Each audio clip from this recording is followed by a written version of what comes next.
पत्रकारों को जब भी किसी पीड़ित पत्रकारों की सूचना मिलती है तो पत्रकार प्रेस क्लब सबसे पहले उसको न्याय दिलाने के लिए उसके साथ कदम से कदम मिलाकर चलने का संकल्प लेता है। सैकड़ों मामले ऐसे जुड़े हुए हैं जिसमें पत्रकार प्रेस क्लब ने अपनी अहम भूमिका निभाई है और जिसके परिणाम स्वरूप में पीड़ित पत्रकारों को न्याय मिला है। पत्रकार अपनी पत्रकारिता करते हैं तो उनके ऊपर तमाम तरीके के जुल्म ढाए गए और प्रशासन एवं पुलिस के अधिकारियों को दोषी मानते हैं जो बगैर सोचे समझे पत्रकारों पर जुल्म सितम ढाते हैं।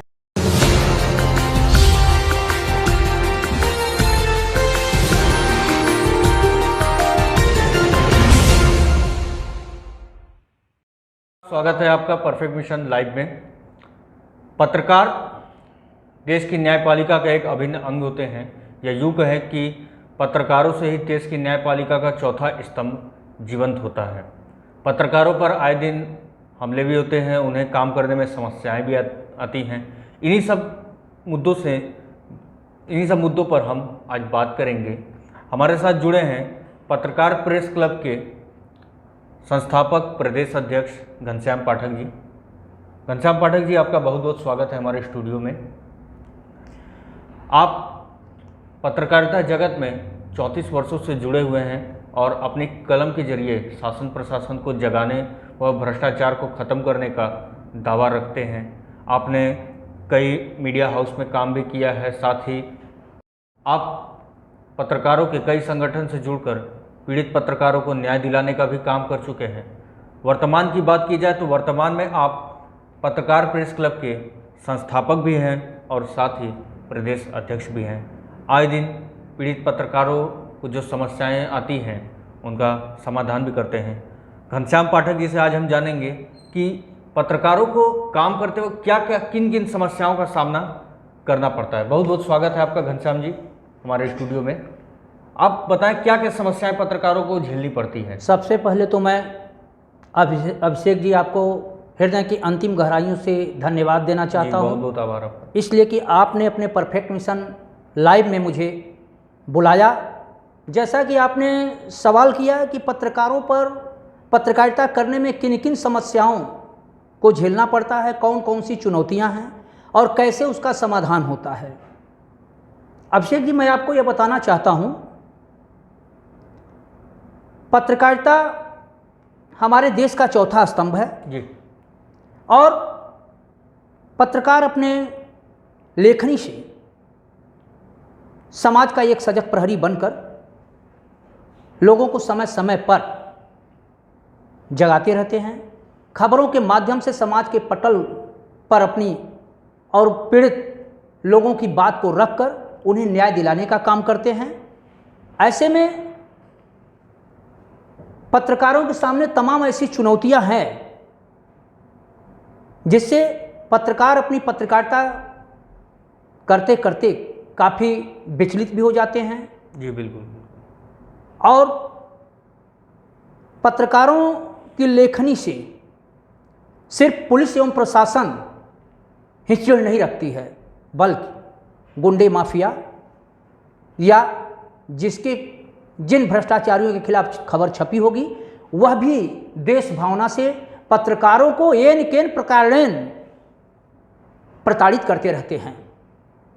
हमेशा आए दिन देखने को मिलता है कि कभी बिहार तो कभी बंगाल, कभी यूपी तो कभी हरियाणा, कभी महाराष्ट्र, तमाम प्रांतों में पत्रकारों के ऊपर फर्जी मुकदमे लिखकर उन्हें प्रताड़ित और परेशान किया जाता है। ऐसे मामलों में पत्रकार प्रेस क्लब काफ़ी संजीदा रहता है। पत्रकारों को जब भी किसी पीड़ित पत्रकारों की सूचना मिलती है तो पत्रकार प्रेस क्लब सबसे पहले उसको न्याय दिलाने के लिए उसके साथ कदम से कदम मिलाकर चलने का संकल्प लेता है। सिर्फ संकल्प ही नहीं, पत्रकार प्रेस क्लब अमुक पीड़ित पत्रकार की मदद के लिए उनके साथ लगकर जुड़कर धरना प्रदर्शन, चाहे शासन में बैठे मुख्यमंत्री, डीजीपी, एडीजी, आईजी, कमिश्नर या जिला प्रशासन के वरिष्ठ अधिकारियों से मिल करके उनको न्याय दिलाने का कार्य करता है। और जब न्याय नहीं मिलता है तो पीड़ित पत्रकारों के साथ हम लोग सड़क पर उतरकर अपने पीड़ित पत्रकारों को न्याय दिलाने का कार्य किया है। इस कड़ी से कोई एक दो मामला नहीं जुड़ा हुआ है, बल्कि सैकड़ों मामले ऐसे जुड़े हुए हैं जिसमें पत्रकार प्रेस क्लब ने अपनी अहम भूमिका निभाई है और जिसके परिणाम स्वरूप में पीड़ित पत्रकारों को न्याय मिला है। आपने पत्रकार प्रेस क्लब की स्थापना की है, क्या उद्देश्य रहा इसका, क्या सोच करके आपने इसकी स्थापना की? देखिए किन चीज़ों से प्रभावित होकर के? देखिए अभिषेक जी, कहा गया है कि जाके पैर न फटी बेवाई ऊ का जाने पीर पराई। जी बिल्कुल। मैं आज 34 वर्षों से पत्रकारिता कर रहा हूं और पत्रकारिता और उसकी लेखनी इतनी जटिल है कि तमाम विषमता भी मुझे झेलनी पड़ी, तमाम अत्याचार भी मुझे झेलना पड़ा और उसी से मुझे एक प्रेरणा मिली, सीख मिली कि पत्रकारों पर जुल्मों सितम ढाने का एक आम जरिया बन चुका है, जिसके कारण जब भी पत्रकार अपनी पत्रकारिता करते हैं तो उनके ऊपर तमाम तरीके के जुल्म ढाए गए और उसी कड़ी का हिस्सा मैं भी रहा। आपका संगठन देश एवं प्रदेश स्तर पर कितना प्रभावी है? अभिषेक जी, पत्रकार प्रेस क्लब प्रदेश के दर्जनों जनपदों में जो है कार्य कर रहा है और यहाँ ही नहीं बल्कि पत्रकार प्रेस क्लब महाराष्ट्र हरियाणा में भी काम कर रहा है। और पत्रकार प्रेस क्लब का ये उद्देश्य रहा कि पीड़ित पत्रकारों को न्याय की कड़ी से जोड़ना। जैसे मिर्ज़ापुर में पवन गुप्ता का मामला रहा, नमक रोटी, सभी संगठनों ने उनके साथ केवल हाँ में हाँ मिलाया, पर धरातल पर कुछ भी देखने को नहीं मिला। यही पत्रकार प्रेस क्लब सारनाथ, अपने वाराणसी जनपद के सारनाथ की सरजमी पर सैकड़ों पत्रकारों ने काली पट्टी बांधकर पीड़ित पत्रकार पवन गुप्ता को न्याय दिलाने के लिए अपनी आवाज़ को शासन प्रशासन तक बुलंद किया और उन्हें न्याय भी मिला। इसी तरीके से मिर्ज़ापुर में भी हाल का मामला रहा है भानु प्रताप सिंह जी का। भानु प्रताप सिंह खबर चलाने को लेकर उनके साथ अधिकारियों द्वारा प्रताड़ना की गई। इस मामले में भी मेरे नेतृत्व में पत्रकार प्रेस क्लब के सैकड़ों पत्रकार मिर्ज़ापुर की जिलाधिकारी महोदया से मुलाकात कर उन्हें ज्ञापन सौंपा और मेरे पीड़ित पत्रकार को न्याय मिला। इसी तरीके से जौनपुर का मामला रहा। जौनपुर में एक प्रतिष्ठित समाचार पत्र के रिपोर्टर थे अखिलेश सिंह जी। खबर लिखने को लेकर के उनके साथ भी प्रताड़ना किया गया। जौनपुर में भी पत्रकारों ने बढ़ चढ़ करके हिस्सा लिया और उन्हें भी न्याय मिला। जौनपुर से ही जुड़ा हुआ मामला गुलजार अली का है। गुलजार अली अपनी जमीन को लेकर के लड़ाई लड़ रहे थे और थाने के कुछ चंद दलाल उनके खिलाफ होकर के उनकी प्रताड़ना करवा रहे थे। इस मामले में हम लोग वहाँ के अधिकारियों से मिले, डीएम से मिले, एसपी से मिले, सीओ से मिले और गुलजार को भी पत्रकार प्रेस क्लब ने न्याय दिलाने का कार्य किया। सैकड़ों पत्रकार हैं, तमाम ऐसी घटनाएं हैं जिसको मैं इतने चंद समय में बयां नहीं कर सकता, लेकिन उदाहरण के तौर पर मैं ये आपको 3 बिंदुओं को बता करके यह समझाने का प्रयास किया है कि हमारे पीड़ित पत्रकारों के साथ कैसे जुल्मों सितम ढाए जाते हैं और कैसे हम लोग निराकरण करते हैं, कैसे अधिकारियों के पास जाकर अपनी मांग रखते हैं और कैसे मुझे न्याय मिलता है। कभी कभी देखा जाता है कि कुछ संगठन ऐसे भी हैं जो कुछ चंद शुल्क वगैरह लेकर के किसी को भी अपने संगठन में शामिल कर लेते हैं। अभी अपने आईडी कार्ड वगैरह का दुरुपयोग करते हैं। अभी आपने हाल ही में देखा कि माफिया अतीक अहमद की किस तरह से 3 पत्रकारों ने हत्या कर दी। इस मुद्दे पर आप क्या कहेंगे? इन फर्जी पत्रकारों को किस तरह से आप पहचानते हैं? देखिए अभिषेक जी, जब से एंड्रॉयड मोबाइल का ज़माना चला है तब से फर्जी पत्रकारों की बाढ़ सी आ गई है जी। और जो संगठन की बात कर रहे हैं कि लोग संगठन बना करके और गैर पत्रकारों को पत्रकार बनाने के लिए उनको जो है कि आईडी कार्ड बना करके दे देते हैं, यह बिल्कुल अनुचित है, अपराध है।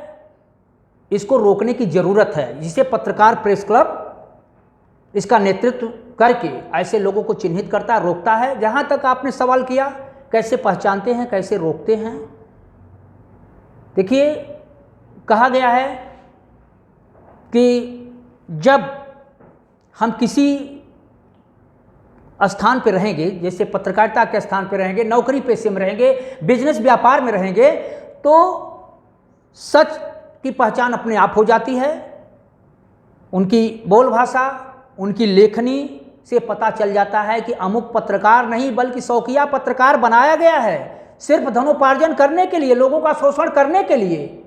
और ऐसे लोगों को जब हम लोग चिन्हित कर लेते हैं तो संबंधित अधिकारियों को भी अवगत कराते हैं कि अमुक पत्रकार नहीं बल्कि मोबाइल का पत्रकार है। अब स्थितियां तो यह है कि एंड्रॉयड मोबाइल जब से आया है, यूट्यूबर अपने को सबसे बड़ा पत्रकार बनते हैं, वेबसाइट चलाने वाले अपने को सबसे बड़ा पत्रकार बनते हैं, जबकि वह पत्रकारिता की कड़ी में आते ही नहीं हैं। किसी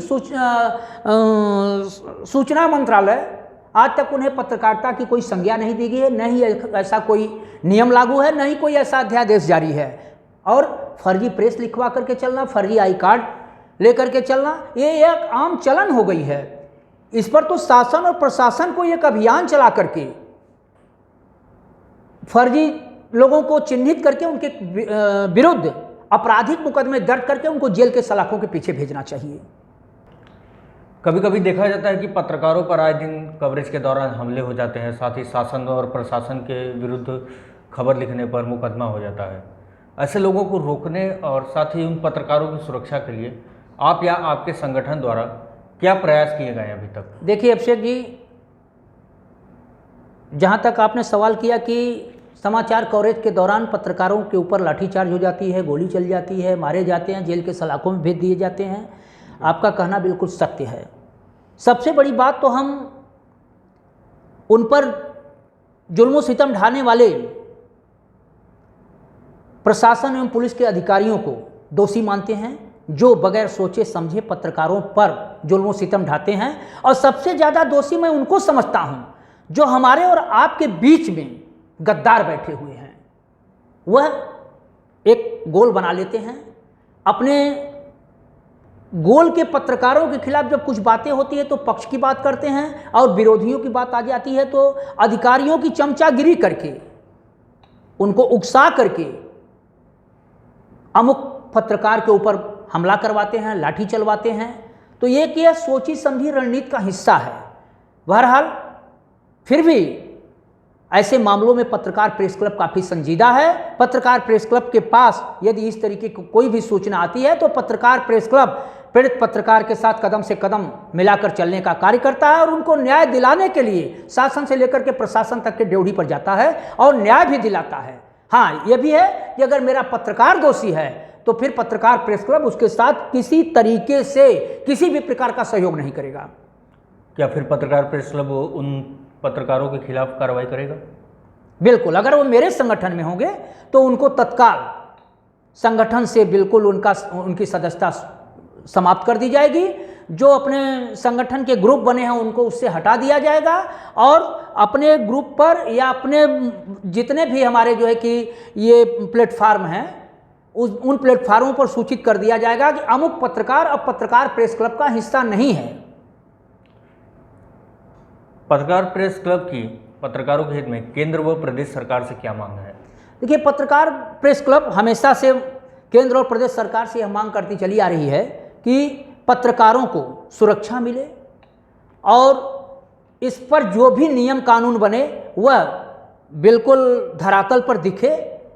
पत्रकारों के साथ किसी भी प्रकार का जुल्म सितम होता है तो एक उच्चाधिकारियों कहा जाए कि राजपत्रित अधिकारियों के नेतृत्व में कमेटी बनाकर उसकी जांच कराई जाए और जांच भी बंद फाइलों में न रह जाए।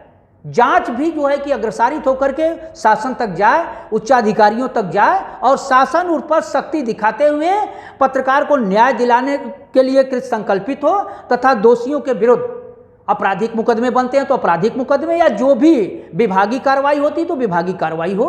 ये हम लोगों की हमेशा से शासन से मांग रही है कि पत्रकारों की सुरक्षा हो और पत्रकारों को जिस तरीके से सबको संविदा पर रख करके उनको मानदेय दिया जाता है तो हमारे जैसे जो भी संवाददाता हैं, क्योंकि संवाददाताओं को कुछ मिलता नहीं, वो मानदेय पे रखे जाते हैं, तो सरकार भी इन विषयों पर सोचे और ऐसे पत्रकारों को भी मानदेय दिलाने का कार्य करे। सुरक्षा, मानदेय और पत्रकारों को जो है कि पत्रकार भवन भी मुहैया कराए ताकि पत्रकार अपनी समस्याओं को लेकर के उस भवन में बैठक करें और वहां से जो बैठक में बातें उठें वो शासन और प्रशासन तक जाए। यह पत्रकार प्रेस क्लब की मांग हमेशा से रही है और आगे भी रहेगा। कुछ लोगों का आरोप है कि पत्रकारिता में आजकल पक्षकारिता का बोलबाला हो गया है, इस पर क्या कहेंगे आप? अभिषेक जी, जैसा मैंने पहले भी बताया कि एंड्रॉयड मोबाइल वाले पत्रकारिता नहीं, पीठ पत्रकारिता कर रहे हैं और हमारे इलेक्ट्रॉनिक मीडिया में हो चाहे प्रिंट मीडिया में हो वहाँ भी पीठ पत्रकारिता हो रही है। चमचागिरी करने वालों की शासन और प्रशासन भी इज्जत करती है। कुशल लेखनी, कुशल पत्रकारिता करने वालों का हमेशा उत्पीड़न किया जाता है, जिसके खिलाफ पत्रकार प्रेस क्लब है। अगर मैं पहले भी बताया कि पत्रकारों का अगर उत्पीड़न होगा, कुशल पत्रकारिता करने वालों का उत्पीड़न होगा तो पत्रकार प्रेस क्लब उसके साथ खड़ा रहेगा और पीठ पत्रकारिता करने वाले अगर इस तरीके का कोई कार्य करते हैं तो पत्रकार प्रेस क्लब उससे हमेशा दूरी बनाकर रहेगा और उनके खिलाफ भी संगठन आवाज उठाएगी, कार्रवाई की मांग करेगी। जी बहुत बहुत धन्यवाद आपका घनश्याम पाठक जी। तो देखा आपने, पत्रकारिता के क्षेत्र में भी पक्षकारिता और पत्रकारों को इस तरह की तमाम समस्याओं और यातनाओं का सामना करना पड़ता है। पत्रकार ही हैं जो कि आम जनमानस की समस्या शासन और प्रशासन तक पहुंचाते हैं। तो आज के लिए फ़िलहाल इतना ही, मिलेंगे हम अगले वीडियो में, तब तक के लिए नमस्कार। धन्यवाद।